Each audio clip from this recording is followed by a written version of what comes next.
So it now costs Ukraine just $882 to kill a Russian soldier. That is a historically low figure and a major reason why, over the last 5 months, Russia has lost more soldiers to Ukrainian drones than they've been able to recruit into the military. Put another way, the Russian army continues to get smaller.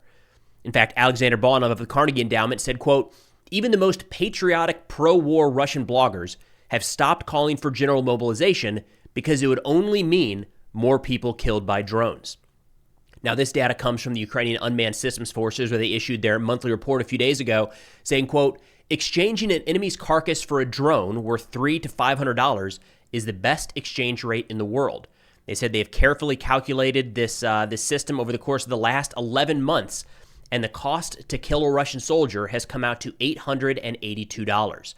Now, of course, we've got to put that in some context. What does that mean historically? And the bottom line is, it is a fraction of what it has cost throughout previous wars to kill an enemy combatant. Looking at modern weapon systems here, especially from the United States, we've got a Hellfire missile, roughly $150,000 per unit. JDAM kit, so the Joint Direct Attack Munition, that's the guidance kit that goes onto a dumb bomb, a couple thousand for a dumb bomb, but the JDAM itself, $25,000, or the JDAM kit. 155 millimeter artillery shell, so a dumb howitzer round, roughly $3,000 to $4,000. And then you've got the FPV drones now being churned out by Ukraine at an industrial scale, $400 to $1,000. Now, the 882 is not the cost of one system, because Ukraine loses drones, they get shot down, and sometimes it takes 2, 3, 4 strikes to actually kill a Russian soldier. It is not one-to-one. So it's not a fair comparison to look at something like I have on this chart here, a Javelin, and say one Javelin to destroy a tank. Well, it might take 15 drones to destroy a tank. But when you look at the weapon system to weapon system, the cost that Ukraine has rolled out with these FPVs is staggering. Now, going back through history, even this cost of $882 in 2026 dollars is crazy low, right? So you might go back to World War I or World War II and say, well, there were no smart munitions. Everything was a dumb artillery round or small arms ammo. Certainly a round from a 30-06 or a 9mm costs less than $882. It does. But the world, expended so many munitions in World War I and World War II that the cost per kill was actually staggeringly high.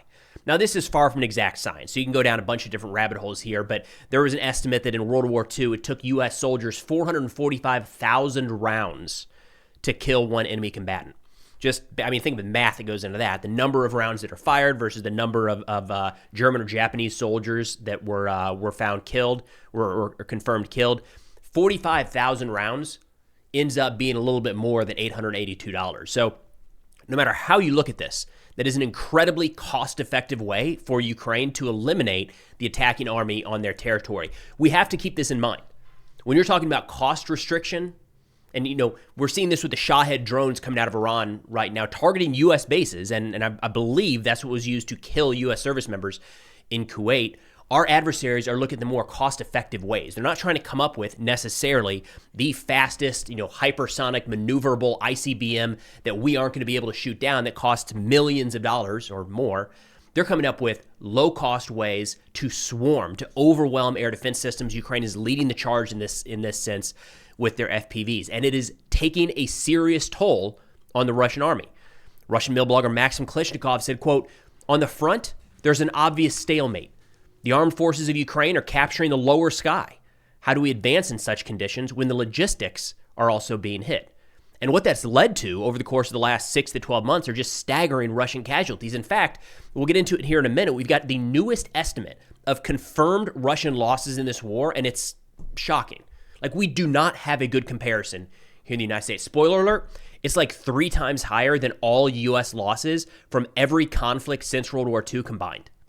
I don't know how we compare anything to that, all right? In fact, Russia's losses in Ukraine, just the confirmed ones, are coming up on, we'll get into that in a second, U.S. losses in World War II, and it's probably a lot higher than that. Now, getting back into this issue that Russia is facing at the front, trying to face down the Ukrainian drones, the SBS data set that they released, Unmanned Systems Forces released just a few days ago, they said for 5 consecutive months, the balance of arrived, departed has been maintained by drones. So what they're saying is this balance of Russia is not able to make up the difference. There were a couple months early in the year where more Russian soldiers were killed than were recruited, which was a staggering feat.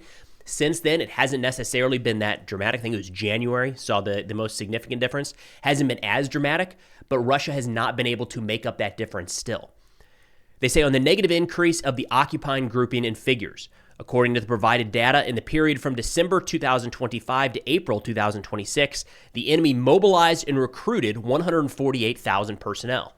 At the same time, confirmed enemy losses from strikes exclusively by drones amount to 156,000 personnel. That's according to the Delta Situational Awareness System. So again, more people killed by drones, more Russians killed by drones than Russia was able to recruit into their military. Of course, we know there are other mechanisms being used on the battlefield to eliminate Russian soldiers. There are mines, there are small arms, there is still artillery, there are airstrikes being carried out, but just drones. So FPV, short-range, first-person view strike drones, to the bombers, to the long-range strike drones, accounted for 156,000 killed between December and April. Killed or seriously wounded, I should say. They say for the fifth month in a row, it has been possible to maintain that balance. And this is one of the most important tasks of the direct impact of the unmanned systems forces on the combat readiness and pressure on the enemy. They quoted the commander, Brovdi, said, quote, exchanging enemy resources for the plastic and iron of a drone is one of the most cost-effective exchange rates in modern warfare. I would argue it is the most cost-effective. And again, to go down that rabbit hole, you get into the development costs of all of these different weapon systems, right? The cost to fire a Hellfire is, you can really get into like how much time and energy and resources went into developing that system. You could do the same thing here. That's not the accounting mechanism that the SBS rolled out. They went simply the cost of the munition, but just based off of how low cost the development has been, something tells me that if we get into that rabbit hole and start comparing, the Switchblade, for instance, or the Hellfire, or the GBU, or the JDAM, the overall cost to develop and implement those is probably going to be even higher than what we're looking at with a weapon system to weapon system direct comparison. Brovdi said, and think about this, quote, the drone line must close along the entire front line as soon as possible. To achieve this, we must make up 5% of the total personnel of the Ukrainian armed forces. Currently, it is 2.5%. 2.5% of the Ukrainian armed forces are in the unmanned systems forces, and they are accounting for staggering losses on the Russian side. So what Brovdi is advocating for here is an expansion of that drone force. And we're seeing this across the force where unit after unit are developing dedicated drone companies, dedicated drone battalions, drone regiments, and so on. The unmanned systems forces is just one conglomeration of that. It's kind of the official grouping is the best way to put it. But I mean, even the unit that we've been supporting through Car for Ukraine, the Seraphims, the 104th Territorial Defense Brigade, that is a unit that was so effective with drones, they went from company to battalion size. Brovdi is saying, imagine if we double the size of the unmanned systems forces. Even then, it's only 5% of the overall makeup of the Ukrainian military. There's a lot of room to go, and Ukraine is proving right now just how effective these systems and these units can be. In fact, a Ukrainian officer, call sign Alex, over on Telegram, said, quote, even a huge swarm of idiots, they have their own, talking about the Russians, they have their own resources and they are not infinite. If half a year ago these idiots could afford to conduct regular assaults, albeit without armor, then now it's a rarity unless one of their commanders comes up with an incredible plan. Due to the shortage of idiots, they have given up on constant assaults and instead opted for the tactic of infiltration, the most risk-free and deepest possible penetration through our forward position, which for several years now have not formed a continuous line on either side. But this doesn't always work, as the enemy is unable to accumulate enough manpower for more or less large-scale actions, since 60 to 70% of all idiots are either killed or don't make it to the front line. Again, going back to a conversation with Uno over a year ago at this point, I think one of the fighters in Azov International talked about how infiltration is such an effective tactic if you don't care about losses. And that's all I can think of when this pops up over and over again. We saw how many of these Russians were killed in sub-zero temperature. Like in the middle of winter, they were just out there trucking across open terrain, standing out like a sore thumb, sometimes pulling these quote, thermal tarps over their head to make it look like they couldn't be seen with thermal optics. And it was, they were clear as day. Like they stood out, and they were, especially when they would continue to move, and just one after the other getting eliminated. And that hasn't stopped. We're still seeing that today. So yes, some get through, but it's nowhere near enough for Russia to accumulate forces and actually use that to spearhead an additional advance. I want to stress, though, the infiltration tactic is a headache, and it causes problems. It forces Ukrainian drone units and logistics to start covering 360-degree security, have to back up from the positions they were operating at. So there's an issue there, no doubt. But a lot of these Russians are just getting sent straight into the slaughter. I mean, there's no other way to say it at this point. Callsign Alex said, quote, "In a short period of time, the enemy will face a more pronounced crisis in their offensive potential, and their overall warfare tactics are becoming exhausted. Therefore, the advance of these idiots is almost non-existent now, and the idiots are dying very quickly. I would say on an industrial scale, which creates major personnel problems, or rather, their critical shortage." Again, Russia is going to have to find some way around this. We haven't seen it yet. Infiltration was the adaptation to the Ukrainian drone line. When Ukraine started knocking out Russian armored vehicles, they said, enough, let's downgrade that to motorcycles and ATVs and try to get these guys closer to the front before they're spotted. Again, this is not unique, right? Russia and Ukraine are seeing things for tens of kilometers. They have complete ISR over the battlefield.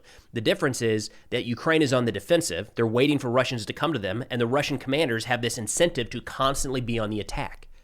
They have to go. They have to push. If they're not advancing, they're failing. So what this means is this battlefield that both sides are watching 24/7 is getting flooded with Russian soldiers every single day.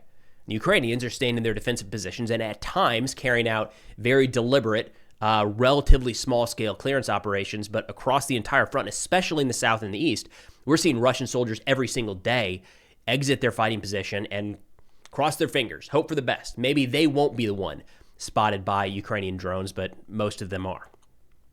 Now, turning to the overall casualty figures, we had an interesting assessment rolled out the other day from Mediazona and Medusa, putting together their first of 2026 casualty estimates of the Russians.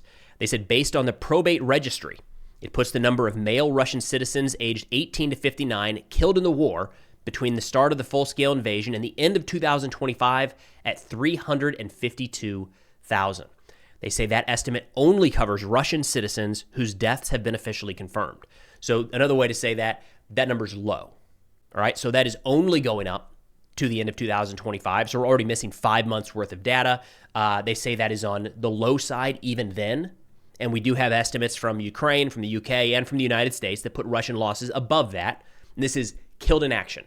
This is not casualties. So when you hear the term casualty, that can mean killed, wounded, missing, or taken prisoner. This is exclusively killed. 352,000 on the low side killed. For reference, if we go with that low side number, that means Russia is creeping up on all U.S. losses during World War II. You know, the global war that we fought, I mean, we lost soldiers across the entirety of the Pacific, right? Across much of Europe, down through Italy and North Africa. Here, we're talking about Russian losses in a few oblasts in eastern Ukraine. Staggering figures at this point. Again, 352,000 on the low side. Those are only the ones that they have been able to confirm. It doesn't count, to my understanding, prisoners. The Wagner soldiers may or may not be included in that, and we're missing all of 2026 at this point, plus any of the foreigners that are recruited into the Russian military and or tricked to serve with Russia. So, yeah, the losses are absolutely out of control, and that is Russia is a big country. They have a lot of manpower. It is not infinite, especially for the gains they are making at this scale. It cannot go on forever. We'll see if they try to adapt or adopt some new type of tactic, because this current set is not getting Russia any closer to achieving their objectives in this war. And I did want to give you guys a quick update on some fundraisers. We wrapped up the Car for Ukraine spring campaign. Again, we're working with Car for Ukraine for the 104th Territorial Defense Brigade, great unit, drone unit now. So they've got the Seraphims drone battalion. We have wrapped up the winter and the spring campaign already. We've got probably 2 more coming up before the end of the year, but this is a years-long campaign. So you can head over to the website, be linked in the pinned comment in the description below, and you can get a couple different things. So they've got patches, which are pretty cool, from Seraphim, and then we've got dedicated ones for these for this campaign. I also just started a collaboration with Car for Ukraine for some shirts. I don't have it on today. I had it on yesterday, but it's the Car for Ukraine design, and 100% of proceeds or profits from that sale goes directly to Car for Ukraine. So if you want the patches, head over to the Car for Ukraine website. If you're looking for a shirt and still an ability to donate to the 104th Territorial Defense Brigade, check out the link to the shop with the Car for Ukraine shirts in the description below. But that's all we got for now. Thanks for watching, and I'll see y'all next time.